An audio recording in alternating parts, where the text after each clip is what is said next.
And welcome into the Most Accurate Podcast. My name is Anthony Stalter, joined as always by my partner in crime, John Paulsen, 4for4.com, at 4for4_John, at Anthony Stalter. Appreciate everybody tuned in, whether you're listening on the podcast or you're streaming us. We do appreciate it.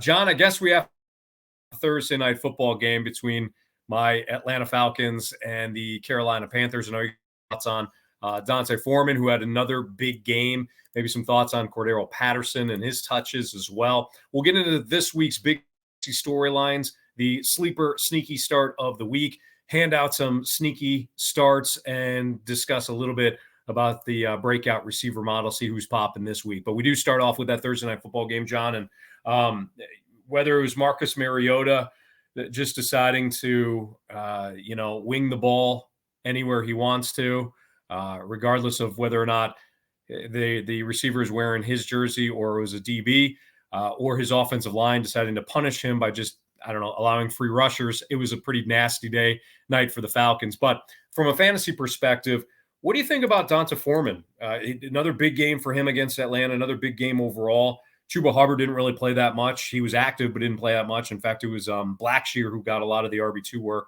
But Foreman, what are your thoughts on him? Yeah, I think this is a game I'll just, I didn't watch it. I apologize to everybody out there that I didn't watch the 4-5 Panthers and the 2-7 Panthers and the 4-5 Falcons battle it out. So maybe you could speak to the weather, and if you think that impacted things. I want to talk to Chris Allen about that.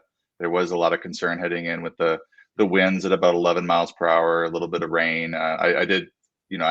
I do pay attention in the pregame to see if it's really bad. You can see the reporters down the field, and if things really blowing around, then I start to adjust projections a bit more. But typically with that type of weather, I don't adjust a whole lot unless the line really drops or we're seeing 20 plus mile per hour winds. But I think coming in, a lot of questions in my AMA about D'Onta Foreman. I was concerned that it was an unknown situation as to what Hubbard's role would be. And last time we saw him healthy, he was actually starting and leading this backfield. Then Foreman had that huge game against your Falcons, the 3 touchdowns 2 weeks ago. Then he had a bad game last week. So it was kind of up in the air as to how they're going to divvy up this backfield. And I was checking on the box score and seeing that Foreman was starting to rack up the yards, and then he found the end zone, and he ended up with 31 carries for 130 yards and a touchdown. Just one target though. So I think he's like an RB2, right? The rest of the season looks like he's an RB2. But we saw last week what his floor is. If they can't run the ball, then he might get 14 carries for 47 yards and nothing, no touchdown, no catches or anything like that. So that's the floor. If he's in a good matchup like this week against the Falcons, probably a safe start. And then on the other side of the ball, really puzzled by, you started Cordero Patterson against me. We're playing each other this week. I have him in the Scott Fish Bowl, started him after last week. I started him last week as well and got a good game out of him. I was really, interested to see what he did against Carolina. They don't have a very good rush defense. The Falcons did rush 25 times for 138 yards, 5.5 yards per carry. A lot of that was Marcus Mariota with his 3 for 43. But, for a 4-man committee, Caleb Huntley, 5 carries, Avery Williams, 4 carries, Algier, 8, and then Patterson, 5. Patterson only getting 1. He's a converted receiver, and he's only getting 1 target. So the usage there, maybe you could speak to it knowing the Falcons as to what they were doing, but he only played 38% of the snaps. So not the second game that I was hoping for. However, it is a Thursday after, a short week after last Sunday's game, and maybe they're thinking they need to sort of ramp him up and not overdo it on, 3 days after playing a game. So, other than that, not a whole lot of takeaways here. The Carolina defense did look really good. 5 sacks, 9 quarterback hits. So, maybe they're streamable in good spots too. Yeah, a couple of things here. First of all, you asked about the weather. I actually made a really rookie mistake while filling out some DFS lineups, John, because I had paid attention to a tweet from somebody that said that the not only the rate was the rain going to be bad, but they were estimating that the winds were going to be like 21 to 30.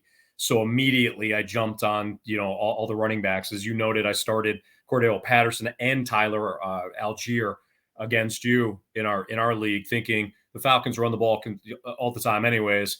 There's no way they're going to put the ball in the air. And I realized the mistake I made right away because I never checked the total.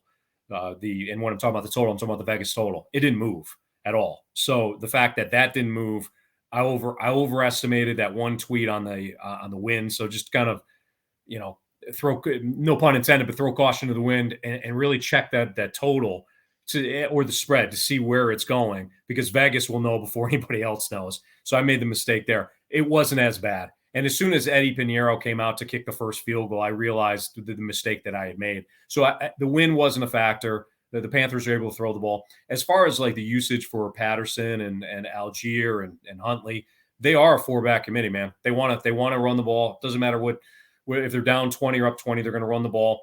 And it's clear that he's not very good. Period. I mean, I thought we would have seen Desmond Ridder at one point because Mariota was completely overwhelmed. Credit Carolina though, they kicked Atlanta's offensive line. They kicked their ass all night long. And I was actually surprised when you read those numbers off before you talked about Mariota's rushing yards, because that's really what it was. I think Patterson's still the guy around the goal line. I think Algier's still going to get a bunch of carries. I think he's still an RB2 in my mind. It's just he probably is going to be touchdown reliant. But this is a team that will continue to run the ball consistently. It's just a matter of who gets in the end zone. But I still think Patterson's a solid play. I do want to give the Falcons an award because they did pass the ball more than they ran it. 30 pass attempts, 25 rushing attempts, and that's definitely a rarity this year. They've been underwater in terms of pass rate this season. I'm telling you right now, I wouldn't be shocked if Ridder starts to see some time here, John, because Mariota, Kyle Pitts managers like myself. I mean, he missed Pitts all night long. People blaming Arthur Smith throw Pitts the ball. They targeted him a bunch, and Mariota was garbage. I'm sorry, he was. So, all right, moving on. That's my Falcon outlook there. Very pessimistic as it should be. Let's get into this week's biggest fantasy storylines. We'll start off with Josh Allen, back-to-back DNP, so he did not practice. If Case Keenum does start, John, what's the impact for Gabe Davis? What's the impact for obviously Stephon Diggs? And talk to us about Devin Singletary. Maybe Singletary starts to get more looks if it's Case Keenum instead of Josh Allen.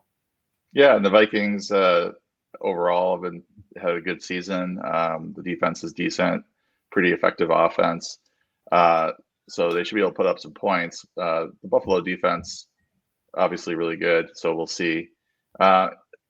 If Josh Allen is inactive today or doesn't practice today, I'm going to take him out of the rankings and, assume that Case Keenum is going to start. And then if he ends up being active without any practice on Sunday, then I'll deal with that on Sunday morning. But Adam Hutchinson, our injury expert, believes that he was going to miss in his training room article. Thought he would miss 2 weeks. I think he missed 4 weeks last time he had one of these UCL sprains or whatever it is. So, the Bills are playing it very close to the vest. The latest quote was hour by hour. They're doing it hour by hour. So, it would seem very strange for a quarterback to play with no practice whatsoever, but I suppose it's possible. But their goal needs to be to have him healthy for the rest of the year. So if there's any chance of him re-injuring, then they should probably sit him. So what that does to the rest of the players there, obviously it's going to be a big change to the line in the total because now you have Case Keenum instead of Josh Allen, and so I'll have to rerun those numbers. And then I think from a distribution standpoint, probably going to be a lot. I think Stephon Diggs is relatively safe, but the peripheral guys like Gabe Davis and Isaiah McKenzie and Dawson Knox are going to move down in the rankings and not as trustworthy with Keenum. It's just sort of a black box. You don't know when these backup quarterbacks that play one game a year come in, what they're going to do. You don't have much to go on, but typically they focus their attention on the wide receiver one or the top target. If it's a tight end, like, if if Mahomes' backup comes in, Kelsey's still going to see a big role, but those peripheral guys are not going to see as many targets or as much production. So, maybe they do go a little bit run heavy and Singletary and, short passes to Nyheim Hines and Cook. But it just is going to throw all those bills, except for Diggs, I think is a safe start up in the air. John, let's stick with the quarterback position. Talk about Matthew Stafford. He was not seen at practice on Thursday. He's in concussion protocol, and it sounds like either John Wolford or Bryce Perkins will draw the start for the Rams on Sunday. They're getting first team reps. So kind of a similar situation in LA as with Buffalo. What's the impact on guys like Cooper Kupp and the rest of the Rams skill position players? Yeah, I think Wolford has been the backup there. Stafford's been pretty healthy since he's come over from the Lions, but I believe Wolford would get the start, but we'll see. I'll double check that. And it's another downgrade, but I think Kupp is still very startable. Just the offense is designed around him, and he's going to see a lot of targets regardless. It's just you're looking at him as maybe a top 5, top 8 guy instead of a possibly number 1 overall receiver. And then the rest of these guys, if Stafford's out, it's just hard to start a lot of these guys. Higbee has a pretty good matchup, if I remember correctly. I think I wrote him up for sneaky starts. Arizona 31st in adjusted fantasy points allowed to tight end, so he's still tight end streamer worthy. Has had a rough few games, but started the season really hot. And just given the matchup, Arizona gives up a lot of points to tight end, so he'd be worthwhile. But I think after that, you're pretty scared to start any of these other Rams. All right, John. Travis Etienne has been an absolute monster. RB3 the last 4 weeks, 27.7 in points per game, half PPR leagues the last 2 weeks, and you've got him as your RB8 the rest of the season. I think the question that Travis Etienne managers have is whether or not he can keep this up.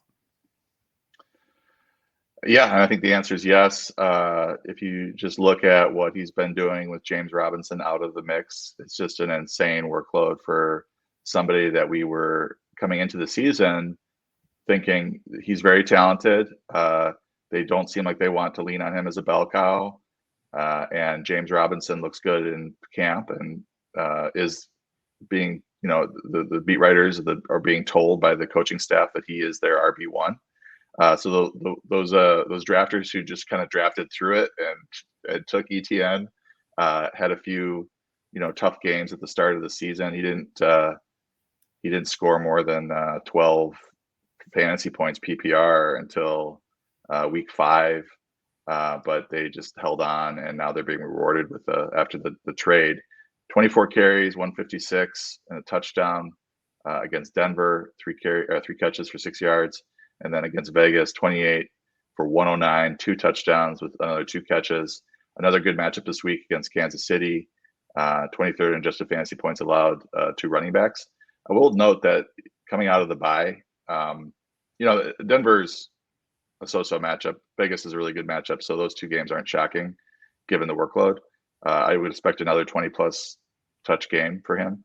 Coming out of the bye, though, he's got Baltimore, week 12, 5th in adjusted fantasy points allowed to running backs. Then he has Detroit, which is obviously a good matchup, 28th in adjusted fantasy points allowed to running backs. Then Tennessee 4th, Dallas 3rd. So a rough stretch coming out of the bye. And then if you get into the finals, semifinals and finals, he's got the Jets that are 14th in adjusted fantasy points allowed to running backs. And then a really tasty matchup in week 17 against the Texans, 32nd in adjusted fantasy points. So he could be a league winner for you if you can get to your title game. And you might, because he's still going to, even in these bad matchups, he's going to be like Derrick Henry, where he's getting 20-plus touches. All right. Are there any healthy Raiders? Because you got Darren Waller and Hunter Henry going on IR. You've got Mac Hollins that could kind of step into a bigger role, but Mac Hollins, in my opinion, is more of a deep threat than somebody that is, a high possession receiver. and Foster Moreau, who's the backup tight end, who has seen a little bit of, I forget we started 3 or 4 times a week ago, John. I can be of the actual number. But when it comes to these Raiders that are healthy, that aren't Devontae Adams, do you trust any of them? I think they're in a short week where we have some players on bye. They are certainly worthy dart throws, spot start type players. Moreau has been decent.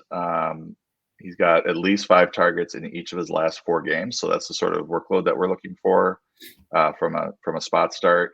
He's only averaging 36 yards per game in that span, but he's going to have streamable tight end 2 type value for the next month with Waller on the shelf. And then Matt Collins is more of the DFS play where you're just hoping for a big game, because he does have a few big games in this season, and is likely to play like almost 100% of the snaps, if not 100%. He did play 100% back in week 7 against Houston.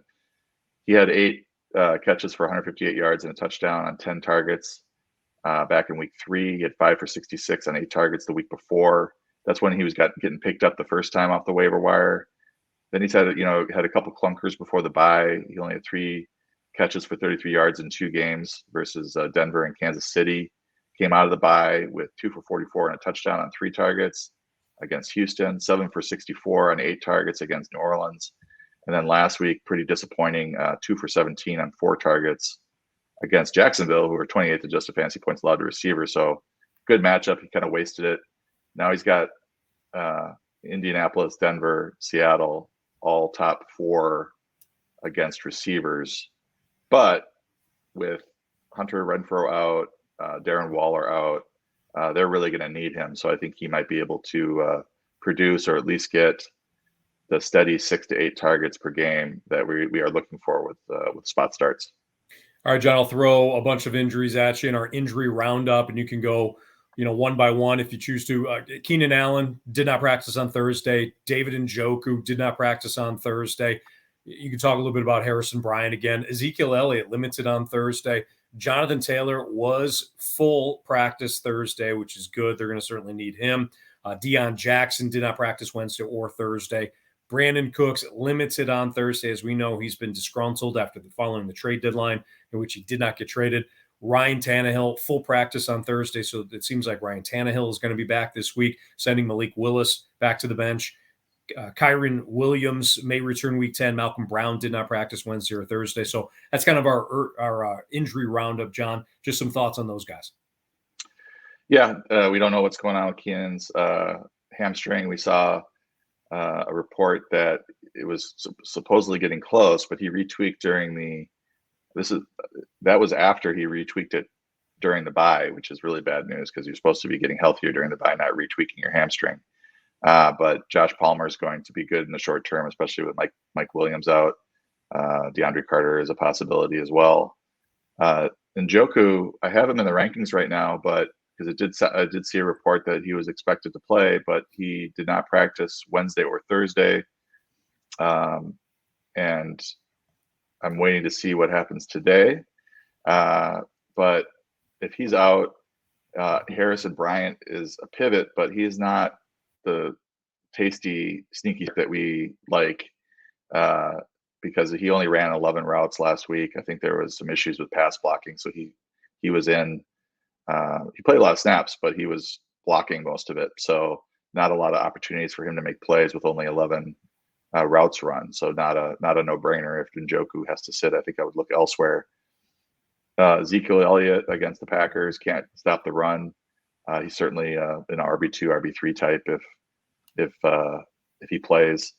I have Taylor back in the rankings now. I think he's going to play. Deion Jackson with the knee injury, I think he's out. But we'll see what Deion Jackson's able to do today. It looks like Jordan Wilkins right now is the backup, but they do have Zach Moss in the mix there as well. They did cut Philip Lindsay yesterday, I think. So looks like Cooks is going to play. Wouldn't feel great about starting him, but some people have to this week. He's a good player. We'll see if he's plays angry maybe, or if he just phones it in, quiet quits on the Texans. Could go either way. Tannehill, if he plays, I think this is a 2-quarterback type question.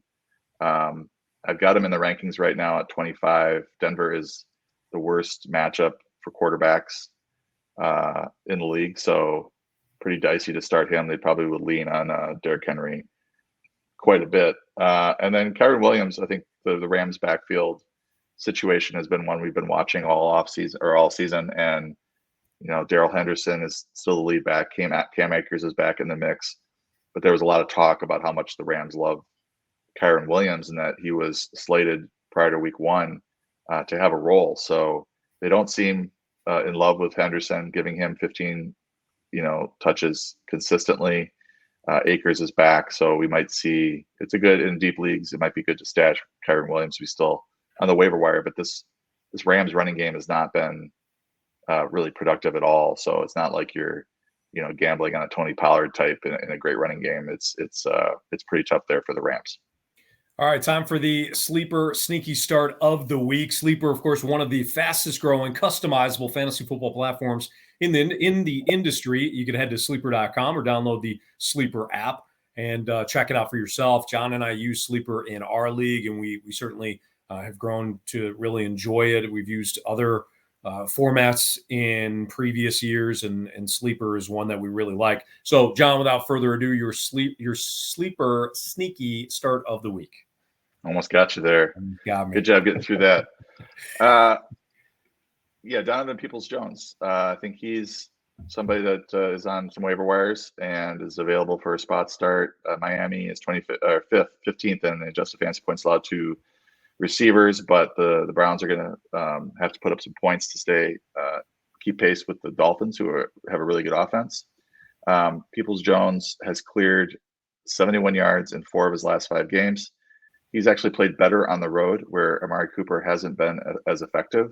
It's maybe just a weird split, small sample split type of a thing. It might just be a quirk of the schedule or the game logs. But Peoples-Jones has 6 for 60 on 11 targets, 5 for 71 on 9 targets, and 6 for 71 on 6 targets in the Browns' 3 road games. And he's not a bad pickup for the rest of season as well, because Deshaun Watson, I believe, is due back next week. And is expected to start right away. So should be getting a quarterback upgrade. This offense might throw the ball a little bit more. And Peoples-Jones has played well. And I do remember some reports that Peoples-Jones and Watson had a good rapport in training camp, prior to the season. So Peoples-Jones is my sleeper sneaky start of the week. He's a really good receiver. He is. He's a good real-time receiver. I think that, he's kind of overshadowed a little bit, but I really like that one, John. All right. I'm still waiting for my I Heart Sneaky Starts t-shirt. We gotta get to Josh Moore or somebody to give me that, my I Heart John's Sneaky Starts. But when it comes to the Sneaky Starts this week, and I always remind people of this is just the appetizer. 4for4.com is where you're going to find John's complete Sneaky Starts article. He'll give you multiple quarterbacks, multiple running backs, multiple receivers, and tight ends. If you're looking for that complete list, again, head to 4for4.com. Make sure you have the subscription. It's well worth the price. Starting off with the quarterback, one that you like this week is Jimmy G against the Chargers. Yeah, he's not like gonna win a week for you, but he probably won't lose it either. He's been really consistent, and he's got, if you just look at his weapons now with Christian McCaffrey in the fold, man, he's got Deebo Samuel, Brandon Ayuk, George Kittle, McCaffrey, and there is a chance that Kyle Shanahan decides, okay, we're going to throw the ball a little bit more and not be so run heavy. We'll see, but Garoppolo doesn't, have a lot of rushing yards, rarely, rushes for a touchdown or anything like that. He's just going to be a steady producer in the passing game. He's got in the last 4 games, he's at 2 touchdowns in every game, averaging 272 passing yards. The 49ers have a team total of 26.75 points. The Chargers are 11th in adjusted fantasy points allowed to quarterbacks. So decent matchup. The 49ers offense should be humming here for the rest of the season. So I think he's going to be a regular in the Sneaky Starts article. The running back that we wanted to discuss was Jeff Wilson. I saw a note that Jeff Wilson, who did reach the end zone last week, he played 50% of the snaps against the Bears. Raheem Mostert only played 46. So it would appear, John, that Jeff Wilson is going to be in line for plenty of touches. Yeah, and this is supposed to be his quote, still finding an apartment, still looking for an apartment week. But it shows what a player can do when he's getting traded into a system that he's completely familiar with, which is the case with Jeff Wilson going to Mike McDaniel's offense. It was a little surprising because Mostert had been playing pretty well. Obviously, Mostert has history with McDaniel as well. But for Wilson to out snap Mostert in week one of their backfield share together, pretty surprising. It does indicate perhaps that they want Wilson to take that job over, like they view Wilson as better than Mostert, or we might just see a split like this where Wilson and Mostert are rotating series. I think Wilson's the better pass catcher. Both players have a little bit of an injury history, so I don't think that one is more likely to end up in a bell cow role than the other. But Wilson seems right now as a little bit more likely of ending up in a lead role where he could end up playing 60% of snaps or 65% of the snaps and seeing 17, 18 touches per game. He out-touched Mostert 12-9. Mostert plays. You had a little bit different numbers. I had 49%, 47%, but it's probably just one snap difference. Yeah. The Browns, fantastic matchup for running backs. The 27th adjusted fantasy points allowed to the position. They've given up an average of 105 rushing yards, 1.25 rush touchdowns, 4.95 yards per carry. So there is a chance that both players could. I actually wrote up both in sneaky starts that you're probably looking at 12 to 15 touches for both players, maybe 10 to 15, depending on the game flow. But both players should see double-digit touches and could produce, just one big run against the Browns defense could make a fantasy day for either of these guys.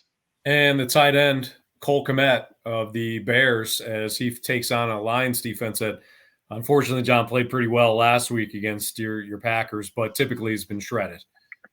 Man, you had to bring up the Packer game. Losing to the Lions. The season's over, essentially. Yeah, I think, the Lions did do well. I don't know if the Packers are a great judge of, offensive juggernaut anymore. It wasn't, it was still a nice defensive effort by the Lions, picking off Rodgers 3 times. But I think looking at Kmet, and I didn't think I'd be writing him up this year, given the way the Bears started. They were so run heavy. He was running a lot of routes, but barely involved in the offense. And then over the last 2 weeks, we might be seeing the beginning of a breakout for him if the Bears commit to the pass a little bit and, start to get him 5 to 7 targets a week, which is what should be happening. He's a pretty good tight end, pretty good receiving tight end. The last 2 weeks, he's had 2 for 11 and a touchdown on 2 targets. So the volume there was really low 2 weeks ago. But then last week against the Dolphins, 5 for 41, 2 touchdowns. I'm sure nobody started him. I think in DFS some people did, but 6 targets in last week's game. So, the trade for Chase Claypool, we talk about this when teams trade for receivers or really good receivers like the Dolphins did. We kind of came into the season thinking that Mike McDaniel would go run heavy like the 49ers were. That's where he was from. And he was the offensive coordinator there. So you think that he's going to install the same sort of offense where they're, more balanced 50-50 type team. Instead, the Tyreek Hill trade leads to this wide open pass heavy offense with Tua and Waddle and Tyreek. So, and then we saw what happened with Buffalo when they traded for Stephon Diggs. So when these teams are making trades for these receivers, and I don't think Claypool is on the same level as Tyreek Hill or Stephon Diggs, but they are indicating that, they want another weapon alongside Mooney and Kmet. And maybe they are going to throw the ball a little bit more. And if they do get to like 30 pass attempts consistently, 28, 30, there's enough targets to go around to support, 2 to 3 fantasy weapons. And if you look at the Lions, they're 30th in adjusted fantasy points allowed to tight ends. They've given up 5.6 catches, 63 yards, and 0.63 touchdowns to the position on average this year. So I think Kmet is a threat to get another touchdown this week. And then finally, John, let's wrap up talking about the breakout receiver model. Who's popping this week? Yeah, pulling it up right now. We've got a perennial Tampa Bay Bucs who have to break out at some point. Mike Evans, number one in our, he's got an expected 18.3 half PPR over the last 3 weeks, expected, scoring about 12. And he's a guy with a P10 efficiency of 124%. So typically a very productive player.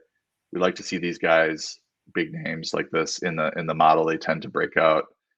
Well, we'll see. Tom Brady hasn't thrown multiple touchdowns in a long time, but he's a good quarterback. You'd think that would start happening. And the same thing goes for Godwin. I don't think he has a touchdown on the season. He's further down the breakout model. He's doing all right. It's yardage and receptions for him, but both these guys are due for scores. We'll see.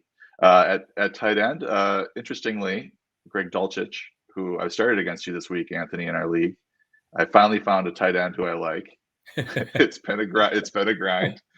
But he's averaging, it's surprising that he's popping in the model, but that shows his usage. He's got 9.4 fantasy points per game over the last 3 weeks, expected 14.1. He's averaging 60 yards receiving per game for his first 3 games, which is what Kyle Pitts averaged last year, going for 1,000 yards over the course of a full season. Obviously easier to do it for 3 games, but signs are there for him to be a good receiving tight end, maybe the next top 5 guy. We'll see. Keeping my fingers crossed. Adam Thielen, I think he was a full practice yesterday. He was on the injury report, but he's been underperforming a little bit. I think some touchdown regression probably headed his way. And then finally, Courtland Sutton coming out of the bye. And I might start him this week just because I'm facing you. And if I got Gabe Davis in right now, but if Josh Allen doesn't play, I might have to call up Sutton for the bullpen, plug him in, just so we can talk about what happened and see if the breakout receiver model works. But he has averaged 2.8 on an expected 11.2, one of the biggest underperformers. We know he's a pretty good player. The P10 efficiency is not there, 71%, but he had some good games at the start of the year. And I think coming out of the bye, like if this was just a regular week, I would probably, they had a game last week and he struggled. I wouldn't necessarily have as much confidence, but players that come into the bye, struggle a little bit, or struggling into the bye, tend to come out a little bit better because they have a couple of weeks to sort of regroup and figure out how do we get this guy going, because they're going to need him if they want to win games down the stretch. So Courtland Sutton is the last guy I wanted to mention for the breakout receiver model. Yeah, John, I think you're all right. I started 3 guys last night that did absolutely nothing. So I think you're off. I think you're off to a pretty good start. That's John Paulsen. Again, you can follow him on Twitter at 444_John. I'm at Anthony Stalter. Make sure you're checking out all the great content that John and the team at 444.com deliver, not only for a season long, but DFS and betting as well. We appreciate you listening to the podcast and watching the podcast, and everybody, best of luck this week. I know we're kind of heading down the stretch, so to speak. Well, not even the stretch, but we're heading into the second half now. So everybody, best of luck. Hope you win big. And again, make sure you're following everybody on Twitter and subscribing to 444.com. We will see you next Friday on the Most Accurate Podcast.